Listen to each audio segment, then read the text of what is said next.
Let me go. Let me go, you fool, Mr. North. Let him go, men. I know where your wife is, Mr. North. Where? What part of the ship? She isn't on the ship. I saw her being dragged onto the dock, out into the water. Mr. and Mrs. North, starring Richard Denning and Barbara Britton. Listen as Pam and Jerry solve the mystery, Winter Honeymoon.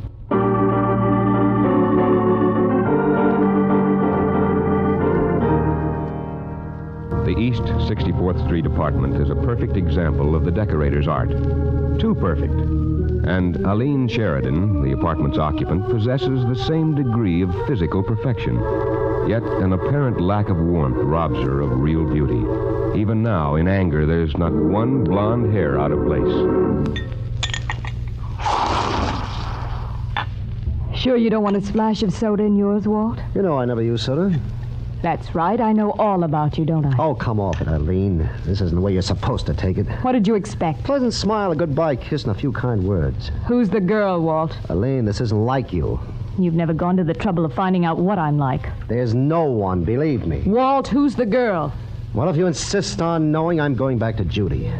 Why? Why? She's my wife, isn't she? You must have a much better reason than that. And she'd have to have an awfully good reason for taking you back. She'll take me back, all right. The infallible harm and charm, Well, it'll never work with me again. And I've got a pretty good idea that it won't work with her. You seem to know a great deal about Judy. Oh, don't worry. She doesn't know about me. I've been very discreet. Not one of your precious friends dreams that anyone by the name of Aline Sheridan even exists. And you can be certain it's going to stay that way. Don't shout at me, Walt Harmon. I'm not one of the jailbirds you defend. I'm through with the jailbirds, honey, just as surely as I'm through with you. I'm stepping upstairs. No more petty crooks or cheap racketeers, no more ambulance chasing. The next time I break into print, it'll be on the society page. Judge and Mrs. Walter Harmon were weekend guests at the estate of the Honorable Maxwell Cushing. Oh, so you finally did manage to scrape an acquaintance with Cushing. Some very fancy scraping, Aline. He happens to be the one who was giving me the appointment. But much as the old boy sold on me, he dropped me like a hot potato if even a hint of scandal came out about me. I know the type. It'll be much more than a hint, Walt. I can promise you that. If you think I'm going to let you walk casually out of here after... You're not going to make any trouble for me. Walt. Walt, put down that poker. I tried to be decent with you, but you didn't want it that way. Walt! No one will ever connect me with you, Aline. We've never been seen in public together. No one's ever seen me come in here. Both of us have been discreet, haven't we, darling? Walt, in the name of heaven. I've worked too hard for this appointment to have a blackmailing little champ cheat me out of it. Walt! Walt!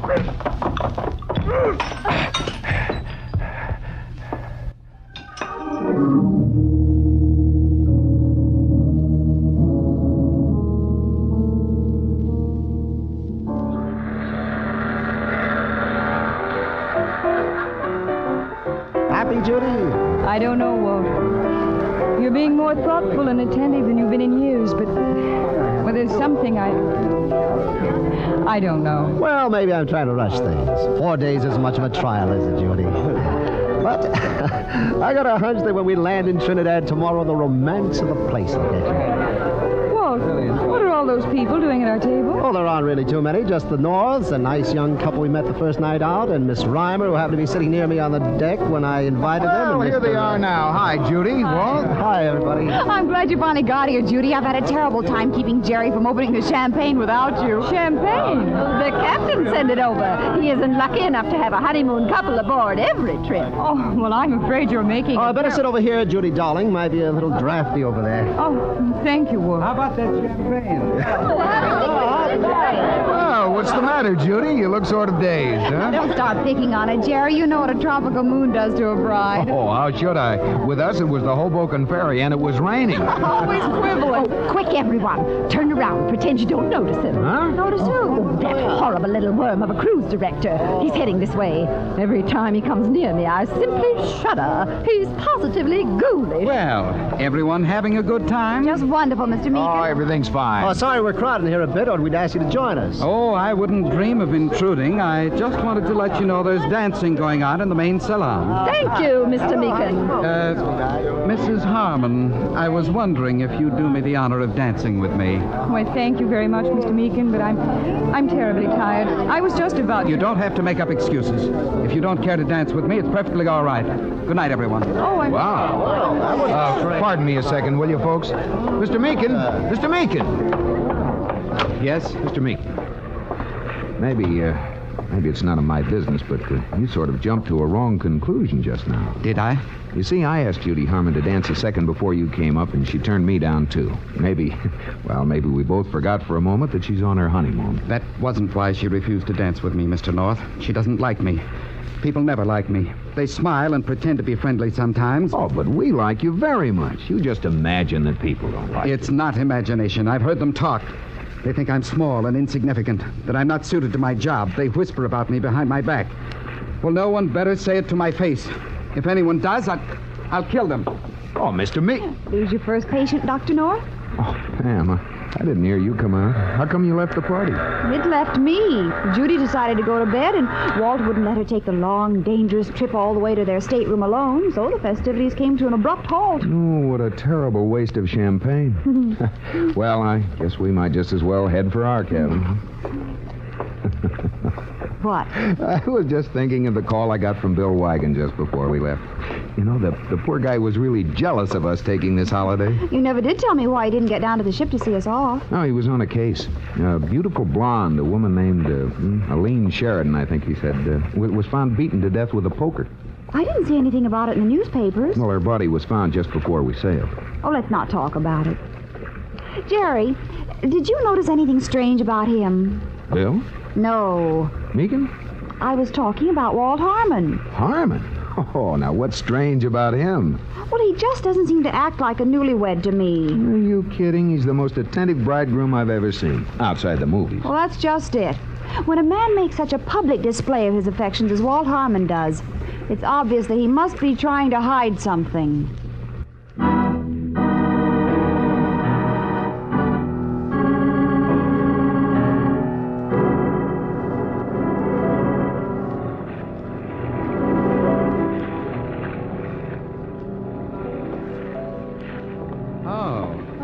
You, Mrs. Harmon. Oh, yes, Mr. Meekin. I wondered who could have wandered up here at this hour. Passengers aren't supposed to be up on this deck at all. Oh, I'm sorry. I'll go below. No, it's all right. I thought you said you were tired, that you were going to bed. That was hours ago. Well, I couldn't sleep after all. I thought maybe if I got a little fresh air, it might help. It is nice up here, isn't it? Most passengers don't even know about this little deck, but I climb up here lots of times. It's a good place to come if something's troubling you. Something's troubling you, isn't it? No. Oh? Foolish of me, wasn't it? Foolish? To think a beautiful woman on her honeymoon would have any troubles. And if she did have, that she'd want to share them with anyone like me. Mr. Meekin, why do you insist on... It's all right. But be careful up here, Mrs. Harmon. The sea's getting a little choppy and the rail isn't really high enough. Passengers aren't really supposed to be up here at all.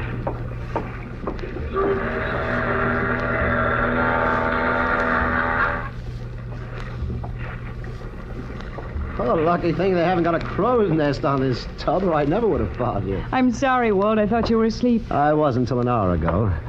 I've been searching for you ever since. I just wanted to think things out for a little while. Walt, why did you lead all those people into believing we're on our honeymoon?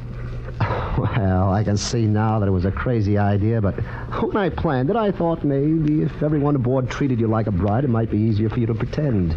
Pretend? That it is our first honeymoon. That was my whole idea in insisting we rush like crazy to catch this particular ship before she sailed. I figured same boat, same destination, same people. Maybe we could shove the calendar back 5 years. I'm afraid I've forgotten how to play make-believe. Oh, don't make a decision yet, Judy. Maybe I can still make you forget some of the mistakes I've made. I know I've neglected you in my anxiety to build up a good practice, but... It isn't that, Walt. Well, at least you know there's never been any other woman. Walt, will you answer something truthfully for me? Sure, kitten. Who's Aline Sheridan?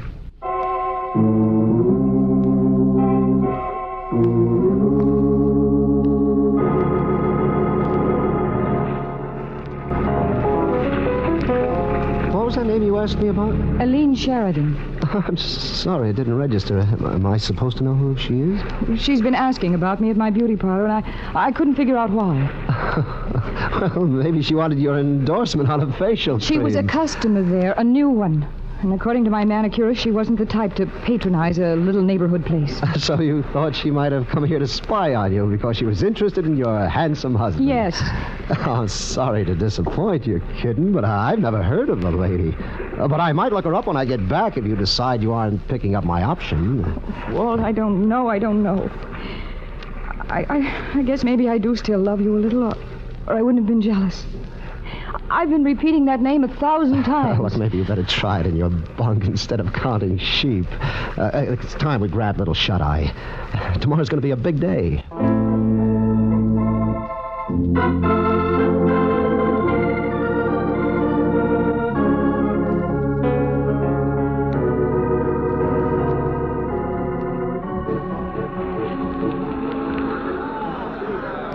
Nice to be on dry land again, isn't it, Miss Robert? I don't know. I still have my sea legs. Attention, everyone, please. Those wishing to go on the conducted tour of Trinidad, please report promptly to me here at the far end of the dock. We'll depart just as soon as everyone is... Aren't we ready to leave yet, Mr. Meekin? You don't have to tell me what to do, Miss Reimer. I know the duties of a cruise director. The travel folder said promptly at 7 a.m., but I suppose you won't start until your favorite passenger arrives. I haven't any favorite passenger, Miss Reimer. I happen to know differently. Oh, here comes Mrs. Harmon now. Are you quite ready, Mrs. Harmon? Well, of course, Miss Reimer. Oh, we're set any time, Mr. Meekin. Fine. I thought you said you weren't going on the tour, Walt. Well, I changed my mind. Judy wants to go, and I certainly don't want to get separated from her all day. You sure you and Jerry won't come? This is a vacation. Oh, Pam and I might work up enough energy to take in a couple of curio shops, but that's about it. Care to take a New York newspaper along with you, Mrs. Harmon? It's from the day after we sailed. They fly them over. Thank you. It might be pleasant at that. Oh, we'll get along without the paper. I mean, might as well enjoy a few days without the stock market reports and the war scams. I'd like to look at it if you don't mind. No, and that goes for you, too. Dick Tracy will just have to get along without you until we get home. Okay. Ready for our shopping spree, Master? I'm sorry you're not coming with us, Pam. Say, your expedition gets back at 4 and the ship doesn't sail till 5. Why don't we all get together for a drink? Hey, that's an idea. Suppose we meet at the Flamingo. The A Flamingo? little calypso joint I heard about. It's supposed to be very colorful. Probably anyone in town can tell us how to find it. Sounds okay to me. Meet you there at 4. Please. Come on. Last call for the official sightseeing tour of the island, including a visit to Pitch Lake, one of the wonders of the world, having produced 5 million tons of asphalt during the last half-century, and having given up many amazing fossils of animals entrapped during past ages in its bubbling depths. Oh, come along, Judy. This should be very interesting.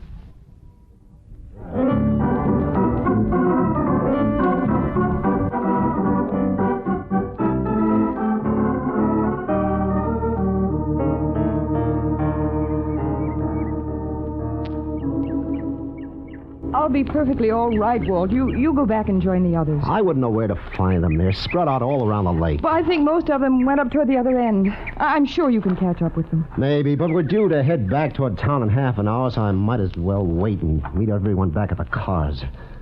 Why can't you wait that long, I Judy? told you, Walt, I have a terrible headache. I'll find a jitney up on the road and get back to the ship by myself. I'll be all right alone, The Walt. headache came on suddenly, didn't it, Judy? Yes, I guess so. Just after you borrowed Miss Reimer's newspaper, wasn't it? I suppose so. What did you see in the paper, Judy? Nothing of interest. I have a headache, Walt. Why can't you leave me alone? Maybe you saw a little item that concerned me. Yes, I think there was something about your having been mentioned for a judgeship. And then you saw another little item about a girl's death, and you started to put 2 and 2 together, and it gave you a headache. I didn't see anything about anybody's death. I don't know what you're talking Think about. hard, maybe it'll come to you. No one else would ever have connected me with the name, but you would have. You liked the name. You said so. You've repeated it over and over and over to yourself. Aline Sheridan, Aline Sheridan, Aline Sheridan!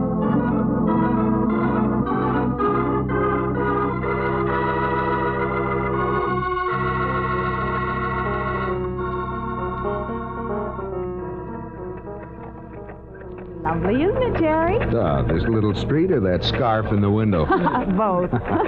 Come on, let's go on in and buy the darn thing. You've been drooling over it for the last hour. No, I won't give in to myself, Jerry. Okay, darling. But it's right next door if you change your mind while we're in the Flamingo. I never change my mind. Huh? Well, hardly ever. Say, Walt was right. It is a colorful-looking place, isn't it? On the outside. Well, hope it isn't too doggone colorful inside. Oh, it is attractive. And look at that quaint little native behind the bar. Welcome to the Flamingo, ma'am. Governor? Native, huh? Oh, now, sir. I wasn't exactly born on the island, sir. But I come over more than 25 years ago. Might just as well be a native, sir. Well, I'll bet you can mix up a better gin and tonic than any native who ever lived. Oh, that I can, sir. And what'll it be for the lady? Oh, something sweet, not too strong. All right. Be back in half an hour. Funny, the Harmons haven't shown up yet. It's after 4. Oh, here comes Walt now. Alone. Yeah, maybe Judy's next door buying that scarf from under your nose. How was the trip, Walt? Oh, fine. Have fun? Oh, wonderful. For once, the travel folders didn't exaggerate. Where's Judy? Oh, she developed a sort of a headache. Decided she'd be better off on the ship. You let her go back by herself? Well, we were right in the middle of the tour, and she insisted she didn't want to spoil my fun. There were a lot of jitneys around. She said she'd grab one of them. Here you are, folks. Make the world seem brighter. All I your can say is office, that when Jason. I'll Jerry be and I right were on with our you. honeymoon, he wouldn't have let me go wandering around a strange country by myself. Oh, take it easy, Pam. I'm going back to the ship and make sure she's all right. Well, now, look, if you wait a second, I'll pay for the drinks. I can take care of myself. You boys take your time, but keep an eye on the clock. Okay. Oh, I guess maybe Pam was right. I had better head back to the ship as soon as I grab the fast one. Here you are, sir. Another gin and tonic for you, sir. No, thanks. This take care of it? Yes, sir. Thank you, sir. You run along, Walt. This gives me a chance to run next door and buy something Pam's been eating her heart out for. Oh, thanks for the drink. Oh, I hope Pam doesn't stir up any trouble for you, Walt. Yeah, me too.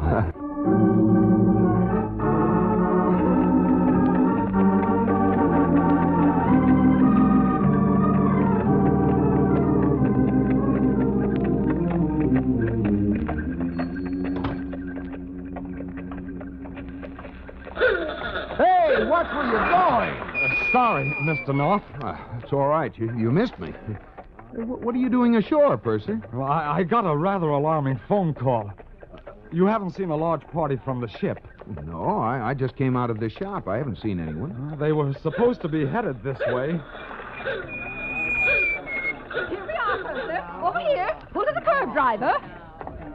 Well, I guess we'll get all the gruesome details now. Well, what's happened?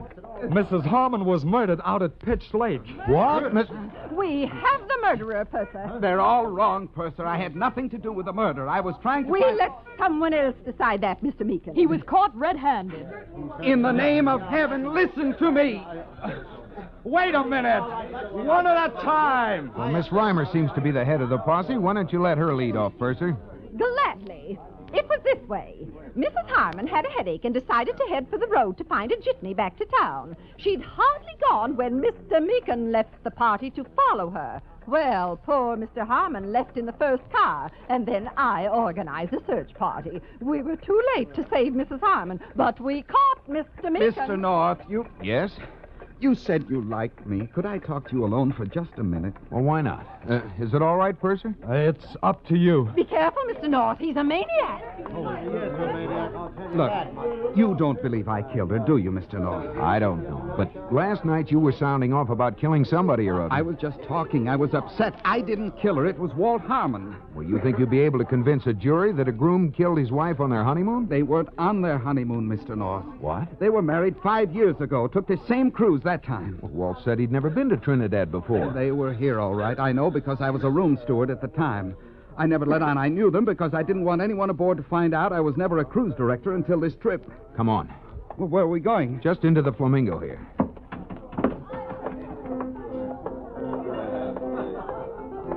Now, forget something, Governor? I remembered something. I was in here a little while ago with a Mr. Harmon, right? Now, was that his name, sir? Well, you must have known him. You brought him a drink without asking what he wanted. Well, that's right, Governor. You come in any time and I'll set up a gin and tonic for you, sir. I don't often get to know me customers by name, but I never forget what they drink, sir. The gentleman who was with you hadn't been in for, 4 or 5 years, I'd say. Only once or twice then. But I knew he was a Scotch over ice man, no soda. Thanks. Well, where are you going, Mr. North? After Walt Harmon. He left here only a little while ago, a step or two behind my wife.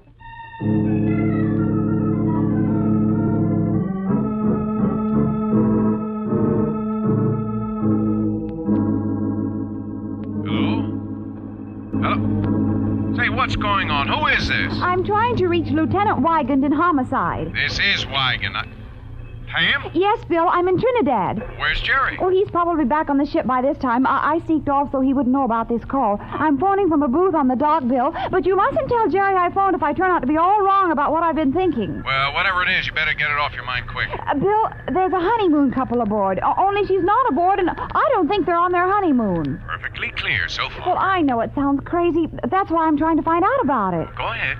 Well, he said they were married last Thursday, but I just got hold of last week's papers, and there's no Harmon listed in any of the marriage notices. Harmon? Yes. I thought you could check with the Bureau of Vital Statistics and see if Walt and Judy Harmon were married sometime during the... Pam! Pam, what's happened? Pam! What's wrong, Pam? Pam, can you hear me? What's happening, Pam? Pam!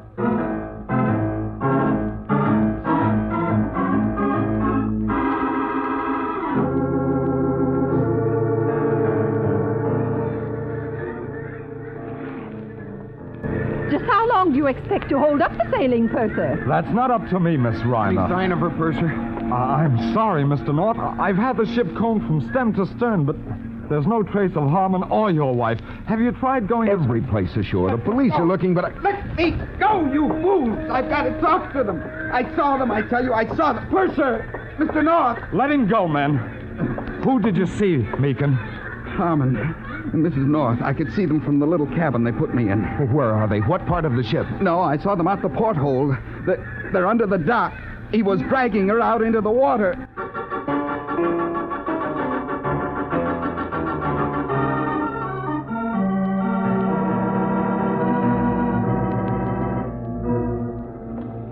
Let go of me! You'd minded your own business. Scream your head off, Mrs. North. No one will hear you. There they are, Mr. North! What the...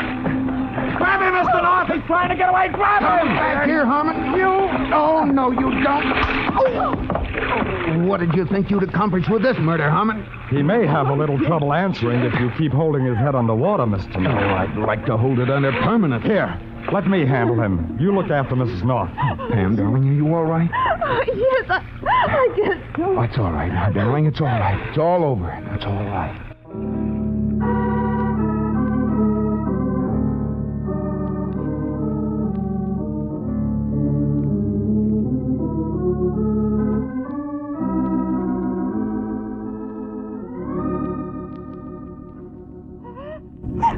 Oh, you'd better get below and get those wet clothes off, Pam. I'm all right.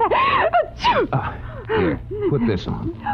Oh, Jerry, the scar. Sorry to interrupt, but the international operator wants you, Mr. North. Oh, it's probably Bill calling back. There's a plug-in right over here. Yeah, thanks.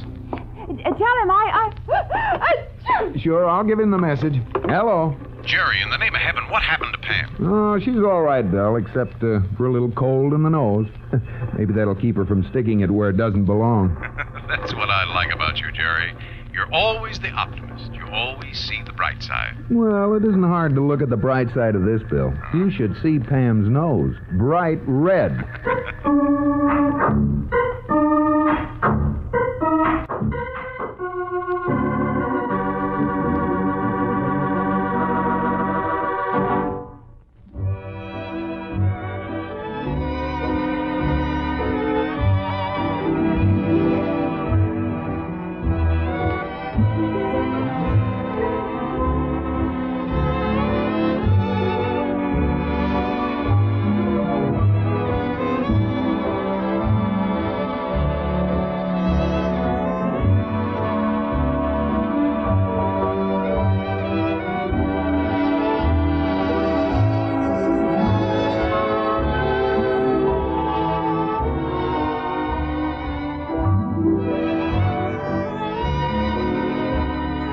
Pam and Jerry are sure to have more exciting adventures next week. Listen in, won't you? There's always mystery, well sprinkled with humor on Mr. and Mrs. North. This is the United States Armed Forces Radio Service.